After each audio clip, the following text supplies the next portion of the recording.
Departamenti Gjuhëve të Huaja dhe studentët e programit të studimit bachelor në gjuhë angleze organizuan një veprimtari akademike dhe festive me synim krijimin e një hapësire reflektimi dhe kreativiteti, ku studentët prezantojnë dhe diskutojnë fjalët dhe shprehjet që kanë karakterizuar diskursin publik, kulturën dhe komunikimin e përditshëm gjatë vitit 2025. Aktiviteti sotëm ishte për të shënuar mbylljen e vitit kalendarik në një mënyrë festive, jo thjesht akademike.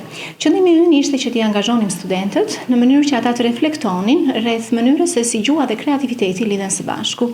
Kishim 2 sfida në të cilën morën pjesë studentët.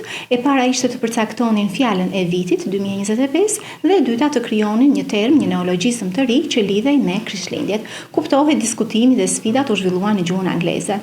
Ne e dimë që në fund të vitit institucionet të tilla si Oxford Language, Merriam-Webster, Longman, të gjitha përcaktojnë fjalën që është përdorur më shumë gjatë gjithë vitit, e cila ka lidhje jo domosdoshmërisht me fjalën më pozitive të vitit, por fjalën që si pasojë ngjarjeve historike, kulturore, është lakuar më shumë në median online, në median vizive e të tjera.